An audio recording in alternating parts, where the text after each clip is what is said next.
and Bob Mueller on Channel 2 News at 5 and 6. America's love affair with chicken. For millions, it's not just the taste, it's a matter of health. But the business of processing chicken is not so healthy for the country's 150,000 poultry workers, many of whom work in unsafe conditions for low pay. Now, a deadly fire at a North Carolina poultry plant has prompted federal officials to step in to protect some of the nation's most exploited workers.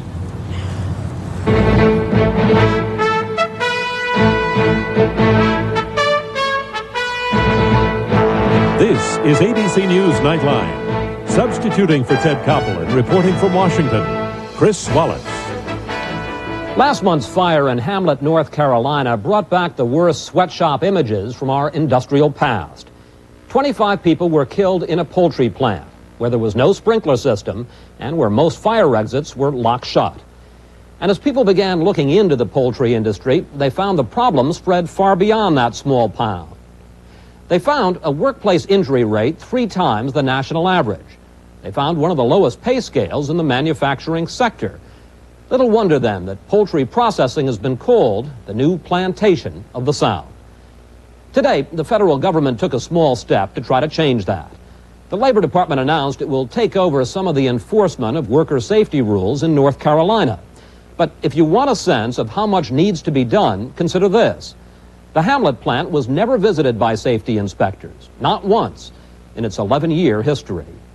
Nightline's Dave Marish reports on workplace conditions that sound more like the 1800s than 1991. Oh, God! No! I don't know of anything else that's ever happened in this town or in this county that's been as heartbreaking as this has been. The disaster that broke the heart of Hamlet, North Carolina, took only a matter of minutes, from the ignition of fuel to the deaths of 25 people and serious injuries to more than 50 others. Despite flames and thick sooty smoke inside a lightless building, the man who headed a state investigation says workers did not panic, at least initially. They didn't react very poorly because they went to an exit. It's just the exit was non-existent because it was bolted from the outside. And at that point, the only recourse left was panic. In the 11 years the Imperial Food Products plant operated in Hamlet, it was never inspected by North Carolina's undermanned Labor Department safety inspectors. This led to some serious deficiencies. How many properly identified fire exits were there in the building? None. Not a one? Not a one. And according to one of the life-saving heroes on the day of the fire, Bobby Quick.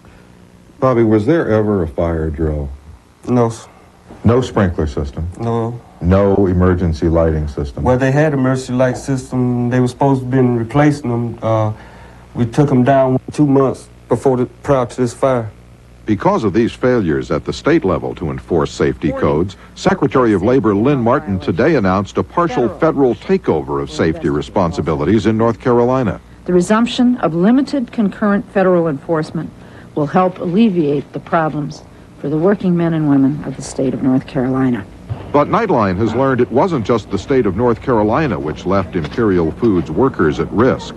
The Federal Department of Agriculture regularly sent an inspector into the Hamlet plant, and his annual safety inspections make no mention of a lack of sprinklers or lighted exit signs. The Agriculture Department also requires an annual updating of floor plans of the workplace. But Bobby Quick says the Hamlet floor plan on file at Agriculture is seriously out of date. This is the way the plant looked before. They done the new additions to it. Doesn't have where they put toe walls out and put new partitions in. In fact, Tim Bradley told us the floor plan is wrong about several key exits from the building. This door, leading out of a worker's break area, was padlocked from the inside and was kicked open by an employee during the fire. That employee was Bobby Quick, who pointed out another serious flaw in the floor plan. It shows a door leading outside to a loading area. But in reality, that door led to an enclosed room bounded by 2 newly built walls and the garbage compactor. They built that thing over the dumpster, and they had to put another door there. When they put that door there, they padlocked it. But the real key was, in addition to that, was it opened to the inside, which meant it was against a rabbeted jamb, a steel rabbeted jamb. There was no way to, physically no way to kick that door open. The people who died in Hamlet clearly were left unprotected by both state and federal safety monitors. But then the people who lived also had been long victimized by an industry callous about safe working conditions and pay. Hours after the fire, there was this exchange between a reporter and the plant manager and son of its owner, Brad Rowe. What is the average pay for the workers that work in the factory? What's that got to do with anything? Just a question. Just a question. In a sense, the answer to Brad Rowe's question is everything. It has to do with everything about the poultry processing industry. Because wage scales like work rules or safe working conditions are all reflections of management's judgment as to exactly what its employees are worth. The average hourly wage in the food processing industry is $9.87. In meat processing, it's $8.08. And in the poultry processing industry, the national average wage is $7.05. But at Imperial Food Products in Hamlet, $5.50 an hour was pay you had to work your way up to. And then there's the work itself. You go up there and you cut these birds, 34 birds a minute, and you some going down and you're going over, you're twisting your wrist constantly. That was 34 birds per minute.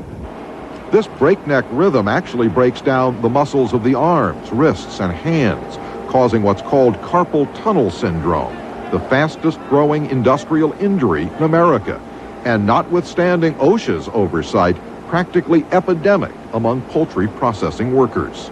I can't go out and do other things with my hands, and this is all I had to work with was my two hands, and I don't even have them no more. They use people till they use them up.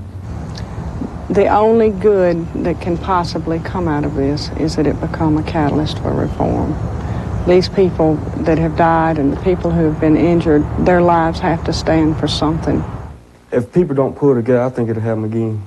I think it'll be, they'll be on safety rules for a while, but after things cool down, it's going to go back to the same thing.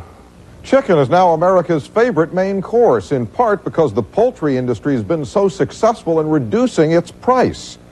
But the concern is that this economy has been achieved by denying workers safety and a fair wage, and that local, state, and federal watchdogs refuse to bark until a fiery tragedy made the exploitation just too obvious to ignore. I'm Dave Marish for Nightline in New York. When we come back, we'll talk with the head of the Federal Occupational Safety and Health Administration, with the vice chairman of the world's largest poultry processing company who's opposed to more regulation, and with the safety director for the union that represents 40,000 poultry workers across the nation. This is ABC News Nightline, brought to you by Chrysler. We want to show you what an American car company can do when we put our minds to it. In 1989, this Dodge Viper was just a concept. In January, it'll be rolling off an assembly line in Detroit, Michigan. Nobody in the country ever developed a car that fast. From now on, every new car Chrysler makes is going to be built the way this one was. And that's by a team. Product and manufacturing engineers, designers, finance guys, and marketers, all working together with one idea: making a great car. And this is where they'll do it. Our new billion-dollar Chrysler Technology Center. We'll have 7,000 people here, designing, testing, hand-building prototypes. There's even a pilot factory to get it right before we produce a single car. We've been telling you about Chrysler Advantages for some time now. We've changed this company to give you even higher quality cars, faster, and at lower cost. For those of us who forgot, it's called being competitive. Goodbye, Tide with Bleach. Here's Ultra. When I had the kids, I thought I'd bought my last white towel. Instead of a cup, one little scoop. I thought that little scoop was just too small. This washcloth is caked with mud, ground into the terry cloth. Take dirt gone down to the fiber. Gets only this white with this other detergent, but with Ultra Tide with Bleach, it's whiter without chlorine bleach. I don't need liquid bleach anymore. This is my kind of white. Today's Tide with Bleach is Ultra. Chemical dependency? Call the Alcohol and Drug Crisis Line. Family problems? Codependency? We're ready to help 24 hours a day, 7 days a week. Relapse? Work-related problems? Call 373-8700 for a free confidential consultation with a qualified mental health professional. Help for alcohol and drug dependency, 24 hours a day, 7 days a week. Call now. The largest Medicare health maintenance plan in America may be cutting costs by cutting care. I don't trust them at all. Primetime investigates Thursday. Joining us now from our Washington studios are Gerard Scannell, Assistant Secretary of Labor and the Director of the Occupational Safety and Health Administration. John Tyson, Vice Chairman of Operations for Tyson Foods, the largest poultry processing company in the world. And Deborah Berkowitz of the United Food and Commercial Workers Union. Ms. Berkowitz, what's the problem with the poultry industry? As we've said, chicken is a big seller today. There are billions to be made. Why are there all these problems in these plants?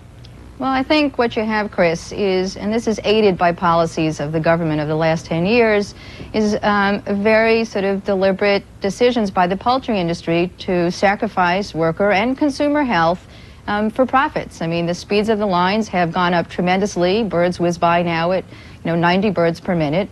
And the problem is you've got victims, and the victims are both workers and consumers. All right. You said that part of it is workers who are trying to squeeze more profits out of these plants, and what part of it is also played, you suggested, by the government? Yeah, I think the government, both the Occupational Safety and Health Administration and the USDA, have sort of let the industry sort of put safety and health on the back burner. I mean, 1 in 5 poultry workers has a serious job-related injury or illness every year. That is a phenomenal statistic. It is not a safe injury, yet the Federal Occupational Safety and Health Administration only conducted 4 surprise safety and health inspections in poultry plants. And in North Carolina, where you have the bulk of the poultry industry, you have plants that have never been inspected in 13 years. In fact, in the statistics in North Carolina, that if you're in an unsafe industry like poultry, you might not see an OSHA inspector for 30 years. Debbie, I disagree with you. I've had over 18 OSHA inspections in the last year, 43 in the last 3 years. So OSHA is out there doing their job. Debbie, I disagree with the statement about 4 OSHA inspections. Mr. Tyson, now how would you respond to Ms. Berkowitz's first charge, which is that the big executives in the poultry industry are moving those assembly lines faster, trying to squeeze every buck out, and if it means some workers are getting hurt, that's a price you're willing to pay? Well, first of all, Chris, the assembly lines are not moving any faster than they have in the past. What has happened is we have brought mechanical equipment to the industry, and we're letting our folks manage the equipment versus the folks in the plants do the jobs. We've been in safety programs for over 20 years. We have safety people at every one of our plants. In fact, we had a fire similar to the Hamlet fire in June at one of our plants, and we had over 100 folks in that plant. That plant was evacuated in less than 2 minutes, and everybody by name was accounted for. So, but Mr. Tyson, let me ask you, and I'm not talking specifically about your company, but the industry as a whole, why are the numbers so bad? I think the numbers are that the accident rate in your industry is 3 times the accident rate on average across the country in the workplace. According to federal statistics, it's more dangerous working in a poultry processing plant than in a mine or on a construction site. Well, I think we have to look at how you report to OSHA. And about 3 years ago, the industry made a conscious effort to maybe over-report, to report every little incident, every little maybe minor accident, to make sure that we were following every OSHA guideline. So our industry went the extra mile to make sure everything was reported. Chris, I disagree with that. I mean, the poultry industry has had this injury rate now pretty consistent for the last decade. I mean, what you've got is 20% of the workers in the industry suffering a serious job-related illness. And let me make a point here, and that is these are statistics based on what employers report to the federal government. And there have been studies showing that at best, this is a terrible underestimate. I mean, recently... Ms. Berkowitz, let's call in the head of OSHA, Mr. Scannell. Is there a problem with safety in this industry? Chris, the cumulative trauma disorders have increased in this industry and in many industries. As a matter of fact, 50% of all workers' compensation costs in most industries are related to cumulative trauma disorders. So it is an issue that needs to be dealt with. Yet we just got a letter from Labor Secretary Lynn Martin today at our union. We petitioned her to put in an emergency temporary standard on cumulative trauma disorders to prevent this crippling hand-wrist disorders that occur in poultry plants, which has the second highest rates in the country.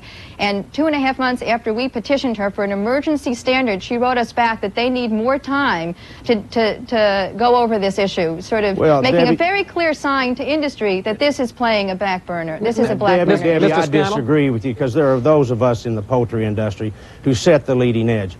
We have a 2-week retention program before any of our folks go on the line. Our worker injury rate is 1/4 of the industry rate and 1/2 of all industry in America. Let me get back, Mr. Mr. Tyson, let me get back to Mr. Scannell, if I might, because one of the questions that was raised by Ms. Berkowitz was the role or the lack of enforcement by OSHA and by the government, state and local. As I understand it, an inspector for the U.S. Department of Agriculture was in that plant in Hamlet, North Carolina, every day to make sure that the chicken that was being processed was safe, but that there had never been an inspector, a safety inspector in that plant over 11 years to make sure that the workers were safe. What does that say about the government's priorities? Well, Chris, the responsibility for worker safety and health is with the employer. And in the case of the Hamlet fire, the responsibility is with the Imperial Foods Management. Now, the government has a role to play, and we are playing that role. In North Carolina, that is a state-planned state. The Labor Commission down in North Carolina directs that program. I direct it in the federal states. We are working hard, and we have already started on a standard, or at least the guidelines for ergonomics, and we will move that ahead as a regulation. Just let me mention about Debbie's comment on an emergency temporary standard. To go to an emergency temporary standard, it must be replaced in 6 months. It's better to set the record for a permanent standard. I'm worried about getting into subjects here that are going to be awfully far afield for the average consumer, but let me ask you, Mr. Scannell, you certainly can't say that you're satisfied with the performance of not one safety inspection in 11 years. No, I would have thought there would have been a safety inspection, but let me tell you now, we have moved in federal enforcement people into North Carolina starting tomorrow. In addition, in order for employees who think there are hazardous conditions of serious concern, they can now report that directly to us on a 1-800 number. Well, all right. I think Ms. Berkowitz, we have to break in for just a moment. As you mentioned, Mr. Scannell, the federal government is now going to take over some of the enforcement of worker safety regulations in North Carolina. And when we return, I want to ask you all how much good you think that's actually going to do. And we'll continue our discussion in a moment.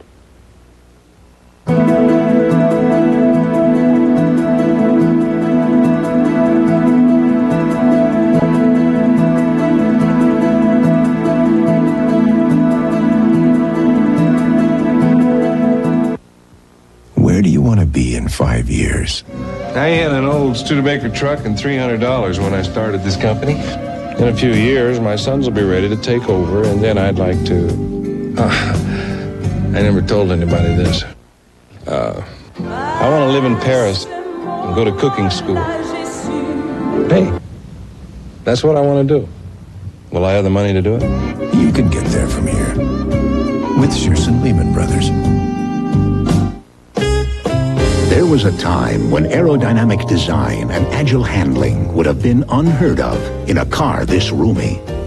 A time when a V8 that's more powerful and more efficient would have been simply inconceivable. But that was then, and this is now. The new Ford Crown Victoria. Have you ever wished the traditional could become the exceptional? Have you driven a Ford lately?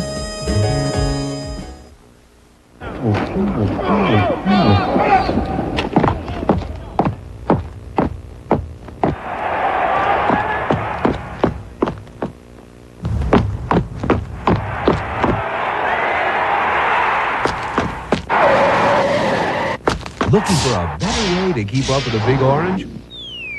Watch the Johnny Major Show this fall. When? Sunday afternoons at 1 here on Channel 2. It's the grand opening of Furniture Factory Outlet, Nashville's newest, most exciting furniture showroom.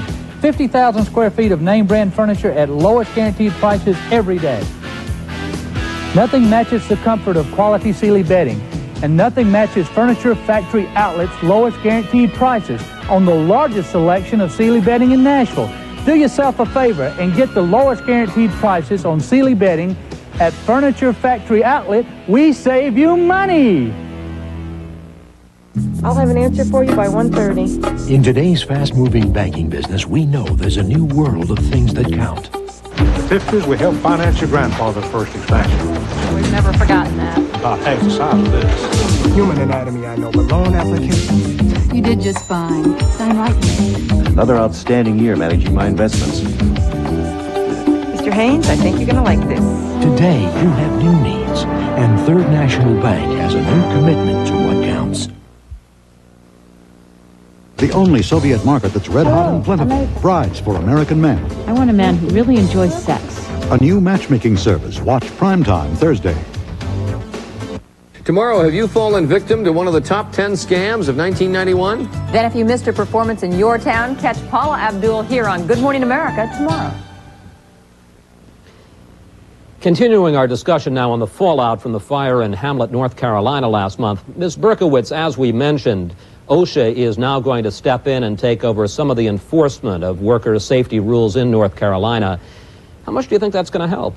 Well, I'm glad that they finally stepped in. I think what you've really got to look at, Chris, though, the question is, why did it take so long? For the past 10 years, federal OSHA, which is responsible to assure that if the states are going to take care of worker safety and health, that they measure up to certain standards, has noticed that North Carolina OSHA has always fallen way short of what they were supposed to do. North Carolina OSHA was supposed to have 77 OSHA inspectors in that state and only had 22. If you filed a complaint with OSHA because you had a hazard in your workplace, you could wait 2 years for an agency visit to your workplace. Yet it wasn't until after the Hamlet fire and after the AFL-CIO petitioned OSHA to come into the North Carolina state plan did they come in. And I think what you see here is, and the problem that you have is you've got a sort of policy started by President Reagan and continued by President Bush, and that is of letting industry police itself. And when it comes to workplace health and safety, it just doesn't work. And that's the message that OSHA has sent out by letting North Carolina OSHA exist the way it has for so long, is we're looking the other way. Mr. Scannell, what about that? What took you so long to get into North Carolina? Well, the action that we took today is going to increase the enforcement in North Carolina. It's going to allow the state of North Carolina to move into making inspections in the high hazard areas, Chris. We'll take care of the complaints that come to us. North Carolina will move into the high targeted hazardous industries, in addition to the complaints that were filed with North Carolina. But what about this question of the last 10 years? If you do look at the records, the federal government does have guidelines as to how many inspectors states are supposed to have.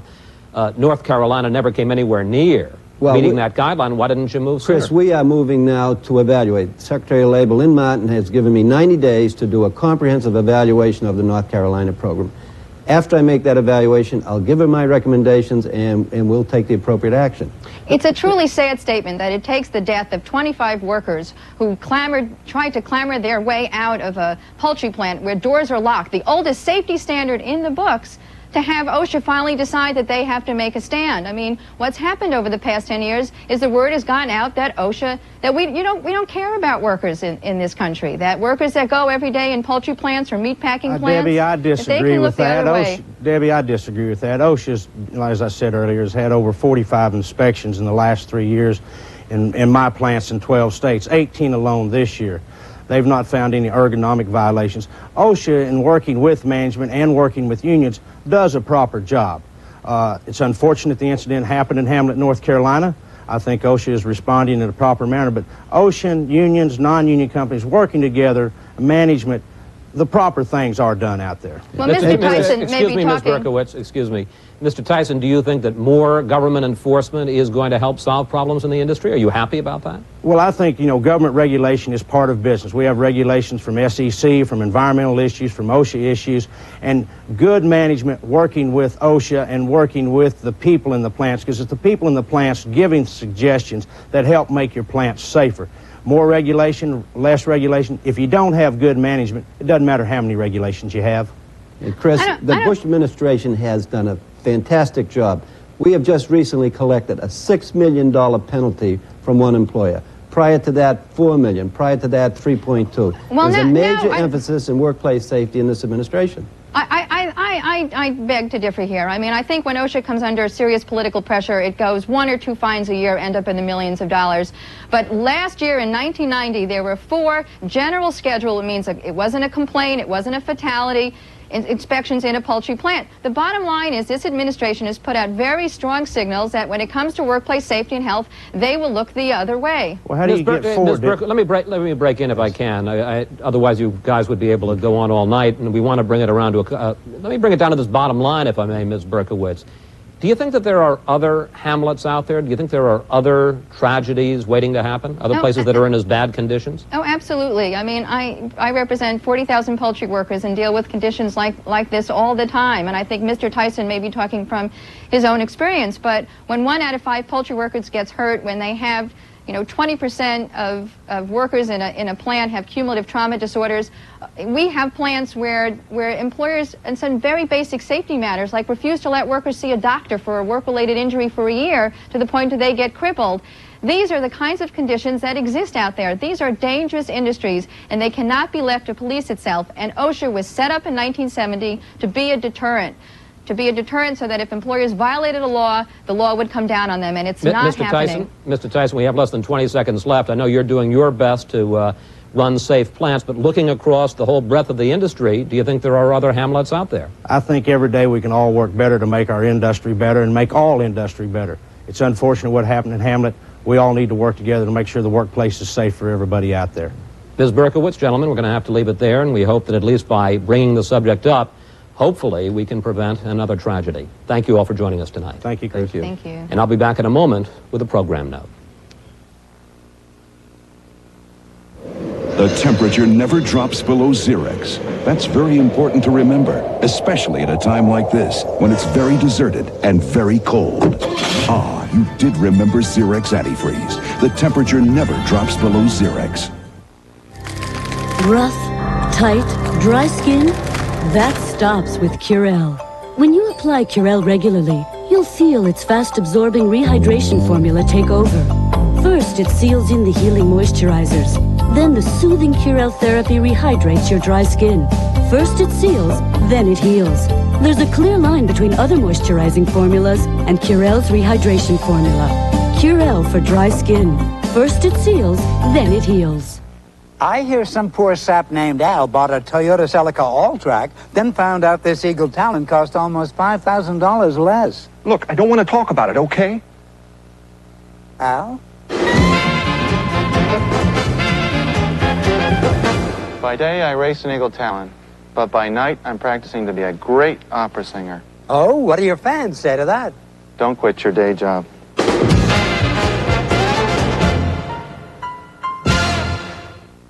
I'm alive. Howard Weber. I'm alive. Jessica Weber. For a free list of cars with airbags, see your Allstate agent. Goodbye, Tide with Bleach. Here's Ultra. I've tried everything, but this gets the odor out of my laundry. Instead of a cup, one little scoop. I can't believe the scoop is so small. You see these socks? They could walk out the door by themselves. And the odor? Oof. Take dirt and odor gone down to the fiber. Gets only this white with this other detergent, but with Ultra Tide with Bleach, it's whiter without chlorine bleach. So white? Not a trace of that smell. I don't need liquid bleach anymore. Today's Tide with Bleach is Ultra. Tomorrow, a primetime live investigation, what was heralded as a way to cut health care costs, may be costing you more than you think. And that's our report for tonight. I'm Chris Wallace in Washington. For all of us here at ABC News, good night. This has been Nightline. If you wish a videocassette version of Nightline, the cost is $14.98, plus $3.95 shipping and handling. If you wish a printed transcript, please send $4 to 1535 Grant Street, Denver, Colorado, 80203. Nightline is a presentation of ABC News. More Americans get their news from ABC News than from any other source. America's watching ABC. Furniture, when it's got to be good. When it's got to be wood. It's got to be Naked Furniture. Our specialty is fine wood furniture for the way you live, for the way you work. Furniture just for you, custom finished by us. And with all this quality, all this style, we didn't have to make it affordable. But we did. Naked Furniture, real wood, affordably priced. Save 20 to 40% on all dining rooms now at Naked Furniture on Nolensville Road. Win a trip for two to the Thrifty Car Rental Holiday Bowl, including 4 days in sunny San Diego. You'll see a great game, visit SeaWorld, and enjoy the use of a Chrysler rental car from Thrifty. To enter, stop by Thrifty Car Rental in Nashville at 1350